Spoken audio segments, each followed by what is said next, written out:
les había dicho que íbamos a hacer ahora el práctico, pero me estuve fijando Recording yo is on. en el práctico. La verdad que con la teoría que vimos no hay para hacer muchos problemas. Así que vamos a hacer lo siguiente, vamos a continuar con la teoría y comenzaremos el práctico la clase que viene. Voy a compartir pantalla con ustedes.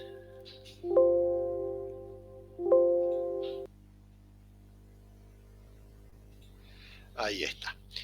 Bueno, habíamos dejado en esta parte de notación y yo les había dicho que un arreglo, ¿no?, o la combinación de capacitores, baterías, unidas por cables conductores, era lo que se conocía como un circuito eléctrico capacitivo. Recuerden que aquí la batería es nuestro agente externo, es el que va a mover las cargas de un punto a otro de nuestro circuito. Bueno, y así como les había dicho que un circuito eléctrico capacitivo es la combinación de capacitores y baterías, la combinación de mayor sencillez es aquella en que hay un capacitor y una batería. ¿Qué es lo que se observa aquí en la figura A?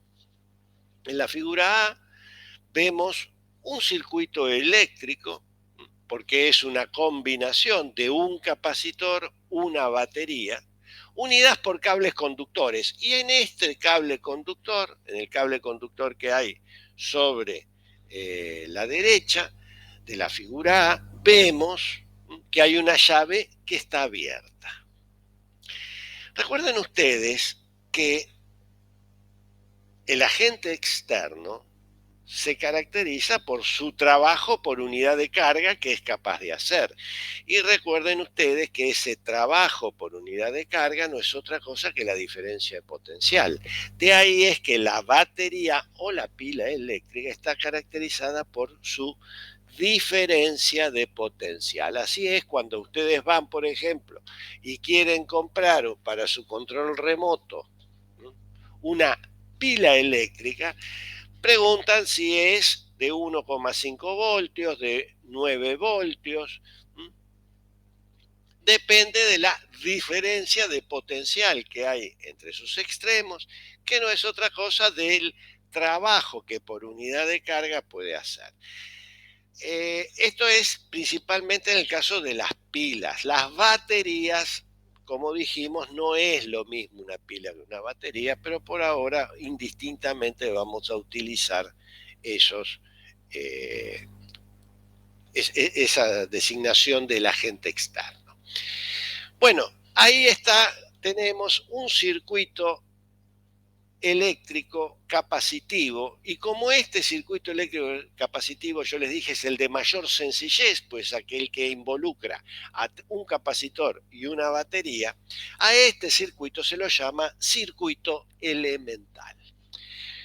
Claramente, ahí la llave que vemos está abierta, por lo tanto no puede pasar carga eléctrica de la batería, es decir, la batería como agente externo no puede mover carga eléctrica al capacitor, porque la llave está abierta. Recuerden que la carga no puede ir hasta un punto, pegar un salto y continuar, no.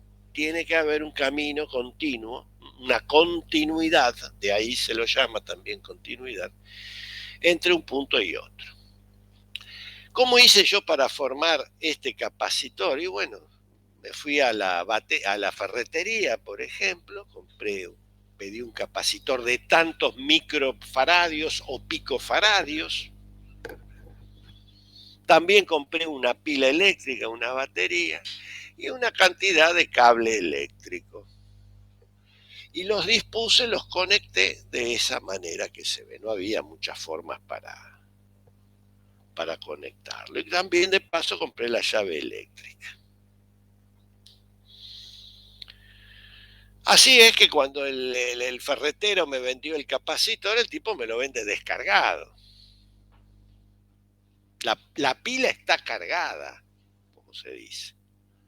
Pero el capacitor está descargado. Por lo tanto, cuando yo conecto, hago las conexiones, incluida la llave que está abierta, bueno, el capacitor va a continuar descargado en tanto y en cuanto la llave esté abierta. ¿Qué ocurre? ¿Qué es lo único que yo conozco del circuito cuando la llave está abierta? Y bueno, lo único que conozco del circuito, los datos, son la capacidad y la diferencia de tensión que tiene la batería. Es decir, yo este circuito me lo armé por alguna razón o con algún fin, y entonces yo sé qué es lo que compré, yo sé, conozco la capacidad y conozco la batería. Ahora, ¿qué ocurre? Ya dijimos, el capacitor está descargado y va a continuar descargado, en tanto la llave esté abierta. ¿Qué pasa cuando yo cierro la llave? Cuando yo cierro la llave, restablezco una continuidad y entonces el agente externo empieza a mover cargas. ¿Quién hace ese trabajo en la pila? Es un trabajo químico. Y entonces empieza a moverse cargas. De ahí es que el capacitor, que originalmente estaba descargado, va a adquirir una carga Q que no conozco.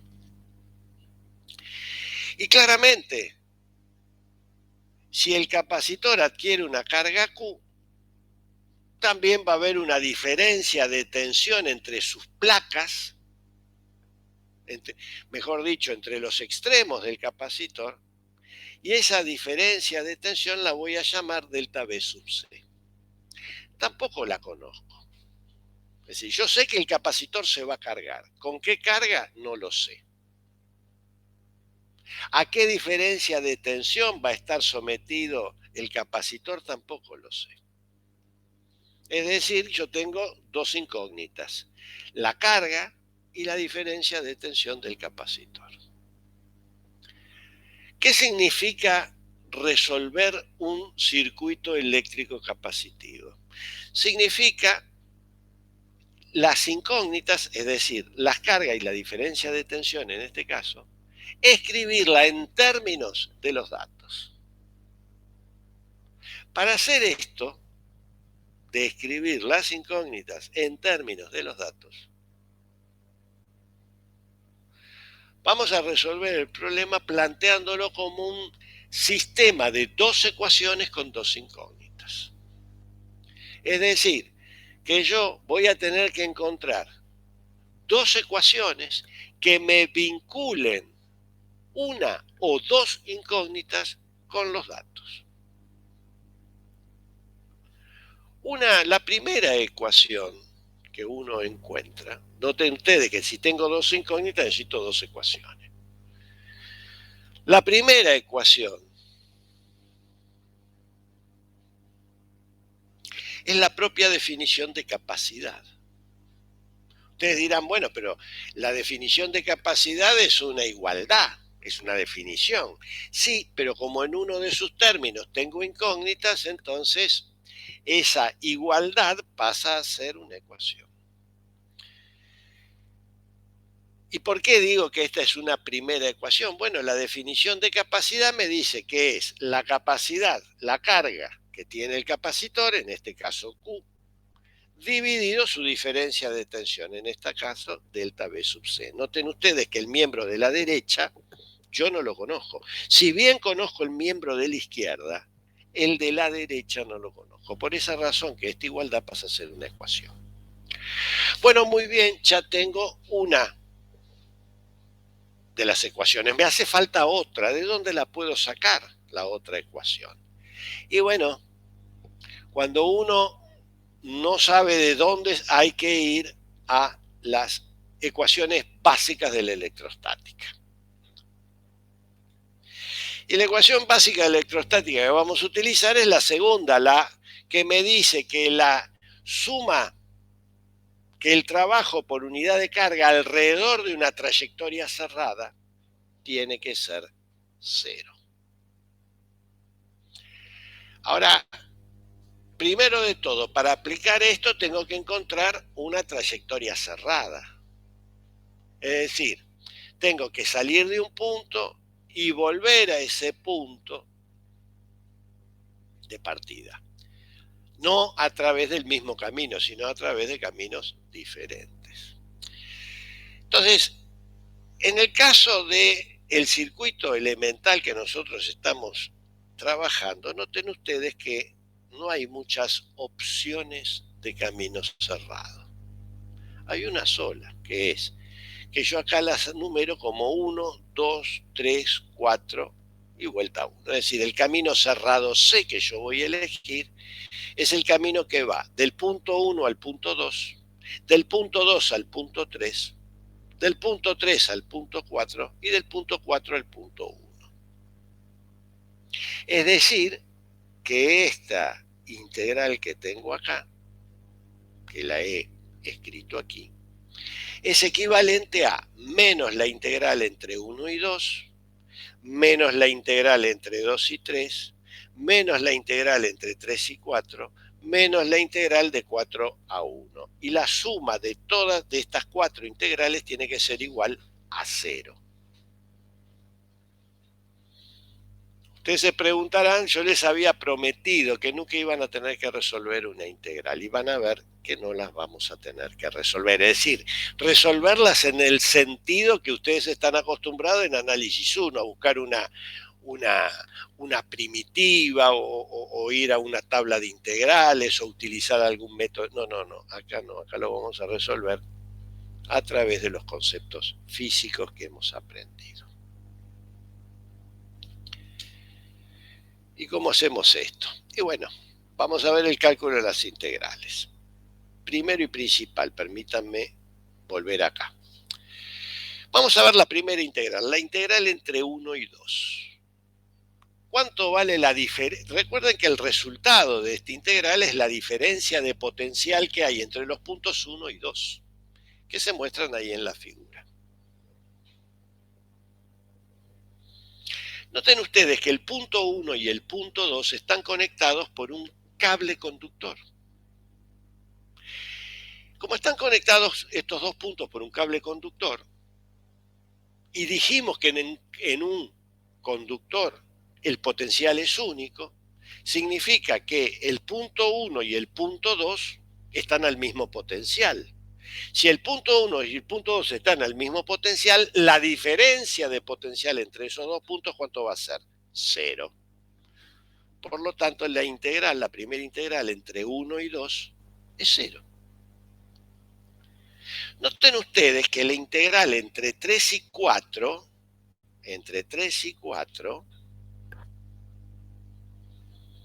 también el punto 3 y el punto 4 están conectados por un cable conductor, como en un conductor. El potencial es único. El punto 3 y el punto 4 tiene que estar al mismo potencial. La diferencia de potencial entre esos dos puntos tiene que ser 0. Por lo tanto, la tercera integral también es 0. Así que tengo que la integral entre 1 y 2 es igual a la integral entre 3 y 4 y es igual a 0. ¿Por qué? Porque el punto 1 y 2 y el punto 3 y 4 están conectados por un cable conductor. Puesto que el potencial de un conductor es único, entonces delta B1 es 0 y por lo tanto también ocurre lo mismo con la integral entre 3 y 4. Vamos a ver la integral entre 2 y 3. Volvamos a la anterior pantalla. La diferencia de tensión entre el punto 2 y el punto 3. La diferencia de tensión entre el punto 2 y el punto 3, noten ustedes que el punto 2 y el punto 3 son los extremos del capacitor.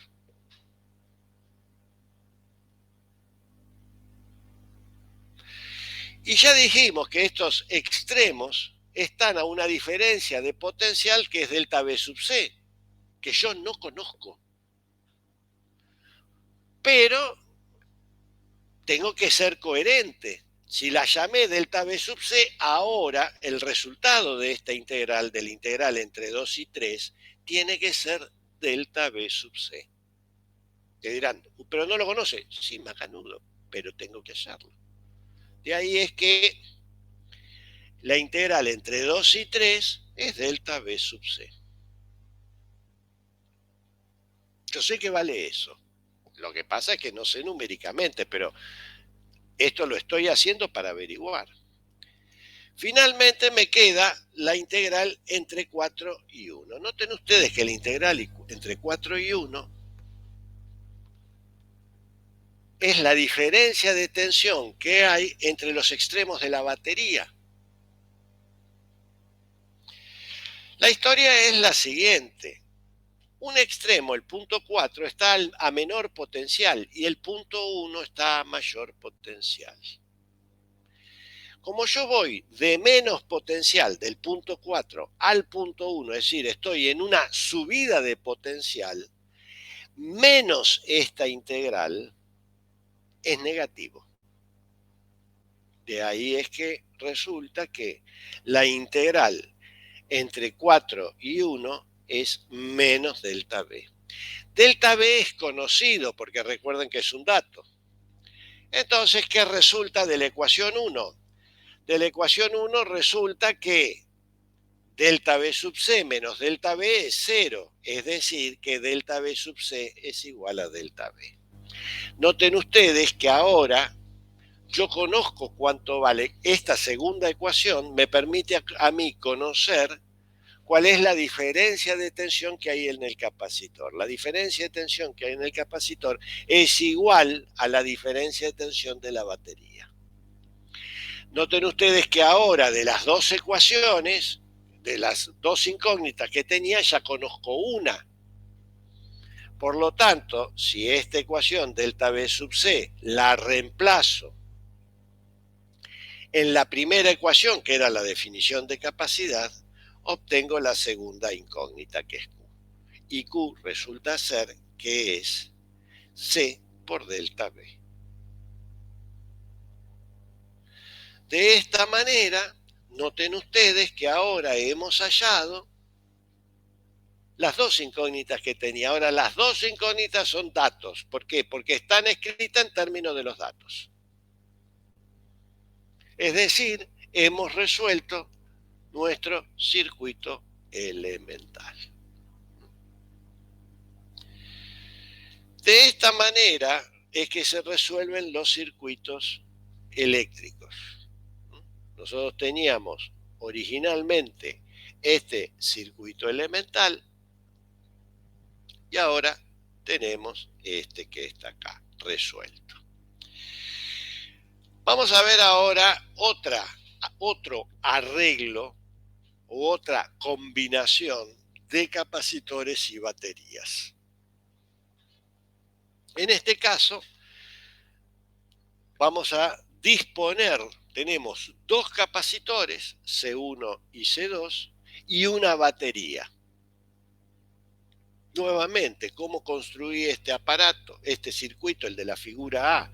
Me fui a una ferretería, compré los capacitores, compré la batería. Entonces yo conozco los capacitores, la capacidad de cada capacitor, porque se los pedí al ferretero, y también conozco la diferencia de tensión de la batería. Luego, con cable que me quedó del circuito elemental, construí este circuito y puse la misma llave y la dejo abierta. Originalmente, tanto C1 como C2, C1 como C2 están descargados. Y como los conecto y la batería está, la llave está abierta, continuarán descargados en tanto y en cuanto la llave esté abierta. En este caso, lo que yo sé de la figura A son la capacidad C1, el valor de la capacidad C2 y delta B. Noten ustedes que, como les dije, acá no hay nada interesante mientras la llave esté abierta. ¿Qué ocurre cuando cierro la llave? Como en el caso de la figura P. Cuando cierro la llave, empieza a haber un pasaje de cargas. ¿Quién las mueve? La batería. ¿Qué va a ocurrir? Y bueno, lo que va a ocurrir es que el capacitor C1 va a adquirir una carga Q1 que no conozco y va a estar a una diferencia de tensión delta V1. Es decir, la diferencia de tensión entre el punto 2 y el punto 3 es delta V1. ¿Cuánto vale delta V1? No sé. ¿Qué pasa con el capacitor 2? Va a adquirir una carga Q2 que no conozco y va a haber una diferencia de tensión delta V sub 2. Es decir, que entre el punto 3 y el punto 4 va a haber una diferencia de tensión delta V2 que no conozco. En suma, ¿cuáles son mis incógnitas? Q1, Q2, delta V1 y delta V2. Es decir, tengo 4 incógnitas. Es decir, tengo que encontrar 4 ecuaciones que me vinculen estas incógnitas con los datos, de manera tal de disponer de un sistema de 4 ecuaciones con 4 incógnitas. ¿De dónde van a salir esas 4 ecuaciones? 2 de ellas surgen de la propia definición de capacidad. Es decir, si el capacitor C1 tiene una carga Q1 y está sometido a una diferencia de tensión entre sus extremos delta V1, el cociente Q1 sobre delta V1 tiene que ser C1. Similarmente con el capacitor 2, si tiene una carga Q2 y una diferencia de tensión delta V2 entre sus placas, este cociente tiene que ser igual a C2. Ya tengo 2 ecuaciones que me vinculan las incógnitas con datos. Recuerden que C1 y C2 son datos. Por lo tanto, estas son 2 ecuaciones que me vinculan 2 incógnitas, en el primer caso Q1 y delta V1, con C1, dato. Y en la segunda ecuación tengo las incógnitas Q2 y delta V2 que vinculadas a través con el dato C sub 2.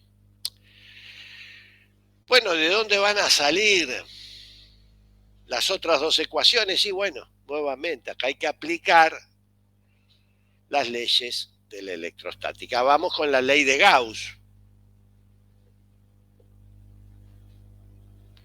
En la parte A, cuando todo estaba descargado, tanto C1 como C2 estaba descargado, es decir, cuando la llave estaba abierta, noten ustedes que esta placa del capacitor C2 y esta placa del capacitor C1 no están conectadas con la batería.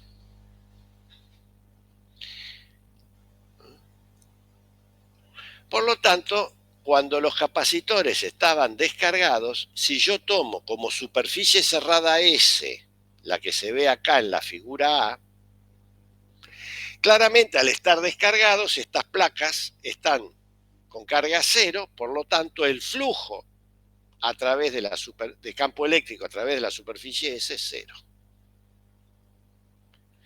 ¿Qué pasa con la figura B? ¿Qué pasa acá en la figura B? Cuando cerré yo la llave, empezó a circular cargas, de manera tal que la placa izquierda del capacitor C1 adquiere una carga positiva Q1. Noten ustedes que la placa derecha del capacitor C1 adquiere una carga negativa menos Q1. En el capacitor C2, ¿qué ocurre? La placa de la derecha adquiere una carga negativa, en tanto que la placa de la izquierda del capacitor C2 adquiere una carga positiva. Ahora, noten ustedes que las placas que quedan dentro de la superficie S no están conectadas a la batería. No lo estaban antes, tampoco lo están ahora. Por lo tanto, el flujo de campo eléctrico a través de la superficie S, si antes era 0, ahora también tiene que seguir siendo a 0. Pero ¿cuánto vale ahora la carga interna que tengo en la parte B? Y la carga interna que tengo es 0, pero ¿qué es? Es menos Q1 más Q2. ¿Esto qué significa? Que Q1 tiene que ser igual a Q2. O lo que es lo mismo decir, si son iguales, ¿por qué le voy a poner el subíndice 1 y 2? Directamente le digo que tienen una carga Q. Es decir, ¿qué es lo que me está diciendo la ley de Gauss? Que los dos capacitores, C1 y C2, adquieren la misma carga. Vamos nuevamente. ¿Todo esto por qué pasa? Por la conservación de la carga. Recuerden que en la ley de Gauss está el principio de conservación de la carga. Antes de conectar la llave, lo que estaba, las placas que quedaron dentro de la superficie S estaban descargadas, porque los capacitores estaban descargados. Por lo tanto, el flujo de campo eléctrico tiene que ser 0. Cuando cierro la llave, esas mismas placas que están dentro de la superficie S no están conectadas con la batería, por lo tanto, esas placas no se cargaron.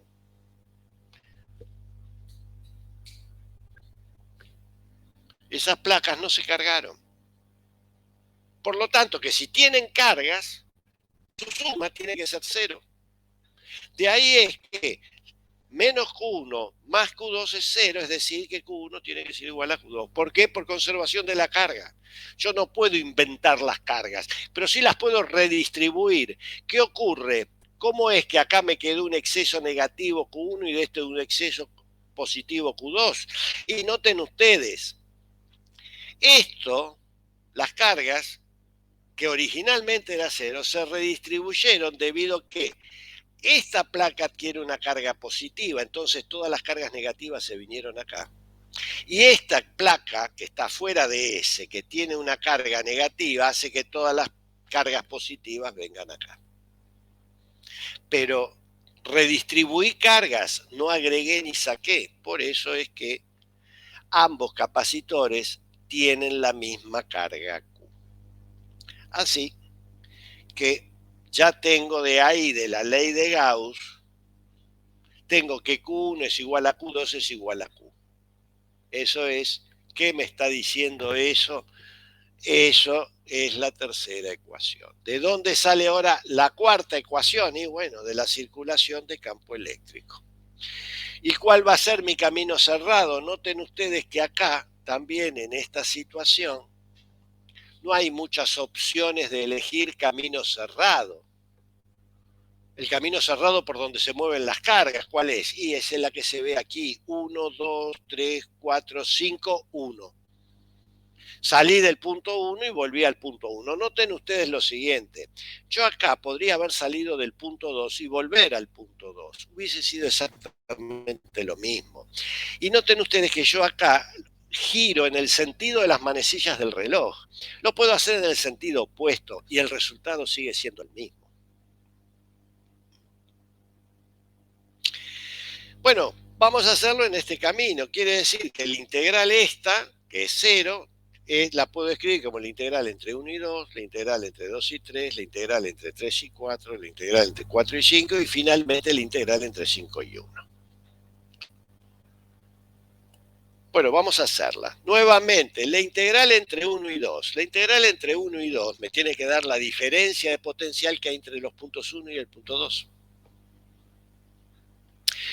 Como el punto 1 y el punto 2 están conectados por un cable conductor, y en un cable conductor, en todo conductor, el potencial es único, significa que el punto 1 y el punto 2 están al mismo potencial. Por lo tanto, la diferencia tiene que ser 0. Lo mismo ocurre en el punto 4 y el punto 5. Están conectados por un cable conductor.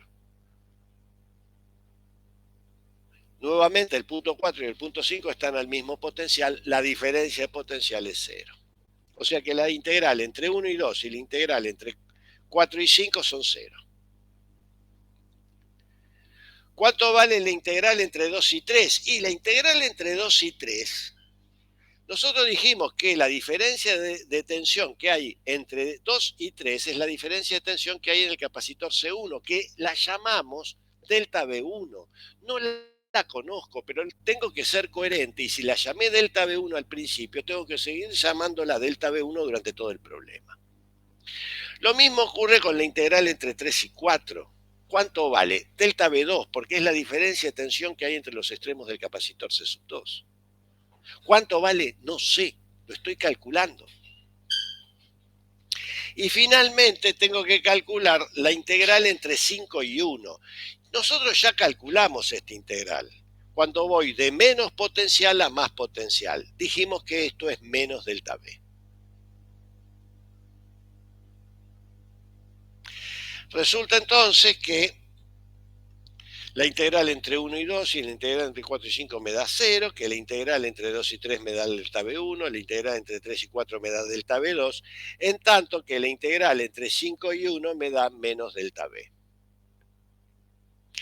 En suma, la última ecuación, esta que está aquí, ¿a qué va a ser igual? Y va a ser igual a delta B1 más delta B2 menos delta B es igual 0.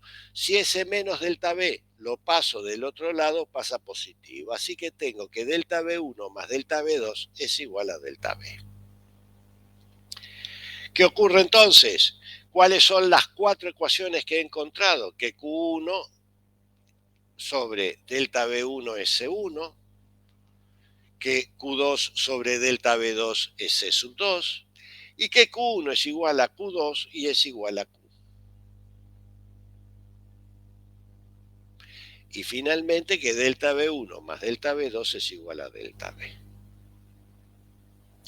Noten ustedes que de esta última ecuación, que delta B1 más delta B2 es igual a delta B, lo puedo escribir como delta B1 lo puedo obtener de la definición de capacidad, recordando que Q1 lo puedo escribir como Q, así tengo que esto es Q sobre C1, luego delta B2 lo escribo en términos de la capacidad C2 como Q sobre C2 y esto es igual a delta B.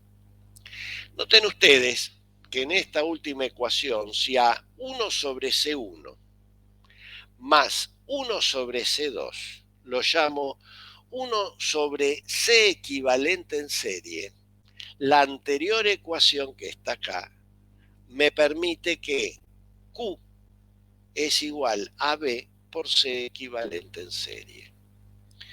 Noten ustedes que como C1 y C2 son datos, 1 sobre C equivalente en serie lo puedo hallar, por lo tanto también es un dato. De aquí surge que Q, la carga que tiene cada capacitor, es delta B por C equivalente. Una vez que conozco Q, hago el cociente Q sobre C1, obtengo delta B1 y hago Q sobre C2 y obtengo delta B2. Así, ustedes notarán que he hallado las cargas y las diferencias de tensión a las que está sometido cada capacitor. Es decir, hallé las 4 incógnitas. Por lo tanto, he resuelto mi circuito. A este circuito en donde los capacitores están dispuestos de esta manera, como se muestra en la figura, y donde tienen la particularidad que todos los capacitores adquieren la misma carga, se lo llama circuito serie. Un circuito serie. Pero hay un hecho que es más importante y tiene que ver con esta ecuación. Noten ustedes que esta ecuación me dice que Q, la carga que tiene el circuito, que tiene el capacitor, perdón, que tienen los capacitores, se puede escribir como delta B por C equivalente en serie. Esta ecuación es muy parecida a la ecuación del circuito elemental que hemos visto. Recuerden ustedes que en el circuito elemental nosotros habíamos visto que la carga del único capacitor que hay se escribe como el producto de la capacidad del capacitor por delta V. Aquí nosotros vemos que tienen la misma forma. Si C equivalente en serie, uno lo obtiene de esta manera. Esto lo que me está diciendo es que el circuito serie original de dos capacitores y una batería es equivalente a un circuito elemental formado por un capacitor cuya capacidad es C equivalente en serie y la misma conectado a la misma batería. La carga de este capacitor equivalente es igual a la carga que tiene cada uno de los capacitores. A esto de pasar de dos capacitores y una batería a un capacitor y una batería se la conoce como reducción en serie. Esto que nosotros hemos hecho para dos capacitores puede ser generalizado al caso de n capacitores. Si yo tengo n capacitores en serie dispuestos de esta manera, los capacitores son los datos de este problema son las capacidades y la diferencia de tensión, en tanto que las incógnitas de esta generalización van a ser las cargas de lo que cada capacitor tiene y las diferencias de tensión. Noten ustedes que acá tengo un conjunto de 2n incógnitas, por lo tanto voy a necesitar 2n ecuaciones. ¿De dónde salen? Bueno, n ecuaciones salen de la definición de capacidad. Y de la ley de Gauss encuentro que Q sub i es igual a Q para todo i con i de 1 hasta n. Y finalmente encuentro, haciendo la circulación de campo eléctrico alrededor de la única trayectoria cerrada que hay, que delta V de la batería la puedo escribir como la suma de las diferencias de tensión de cada uno de los capacitores. Si uno hace todo esto, encuentra, noten ustedes que como todos los capacitores tienen la misma carga, y si yo reemplazo aquí, obtengo que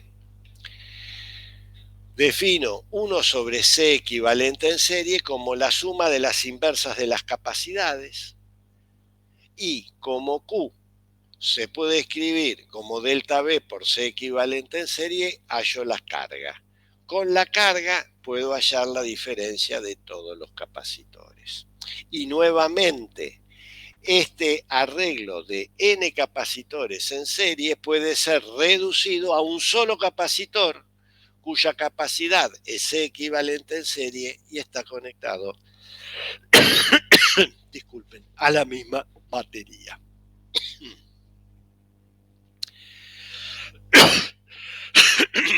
Perdón, disculpen. Bueno, vamos a dejar aquí en esto y vamos a continuar el miércoles con la parte de la teoría. Yo no me voy a extender mucho más en estos circuitos, que como les dije, los capacitores pueden ser representados, es decir, no, tiene su correlato estos circuitos con unas combinaciones de membranas. Yo no me voy a extender mucho más. Voy a ver un segundo arreglo, que es el arreglo paralelo, pero eso lo vamos a ver el miércoles que viene. El miércoles que viene vamos a tratar de terminar la práctica de capacitores. No es difícil, pero vamos a terminar la práctica de capacitores. El miércoles terminamos la práctica de capacitores y yo les había dicho que a la semana venía el parcial. Entonces vamos a hacerlo de la siguiente manera. El miércoles, permítanme buscar el calendario. acá en, disculpen, de mi celular. Bueno, hoy es 27 de septiembre. El miércoles es 29. O sea, el miércoles terminamos con la práctica de capacitores. La próxima clase, después del 29, es el lunes 4. Ese lunes 4 va a ser una clase, vamos a hacer lo siguiente, vamos a hacer una clase de problemas. Yo en el fin de semana les voy a enviar por correo electrónico, van a recibir problemas que yo he tomado en otros parciales. Y vamos a hacer esos problemas el día lunes 4. Y el miércoles 6 vamos a tomar el primer examen parcial. ¿Cómo se va a desarrollar ese examen parcial? Lo vamos a hablar el mismo lunes 4. Pero por lo pronto, este miércoles, en la teoría, vamos a terminar con capacitores en paralelo, que es el otro arreglo que hace, que no es muy extendido, eso nos llevará unos 40 minutos. Hacemos un descanso y hacemos la práctica de capacitores. Y finalizamos la práctica de capacitores el 29, el miércoles 29. Y luego, como les dije, el lunes haremos una suerte de problemas, de repaso de problemas de parciales que tomé en otras oportunidades, y el miércoles 6 es el parcial. Por ahora, entonces, alumnos, yo me despido de ustedes hasta el día miércoles en oportunidad. Reitero que en la teoría vamos a terminar con este tema de capacitores. Hasta el miércoles, alumnos.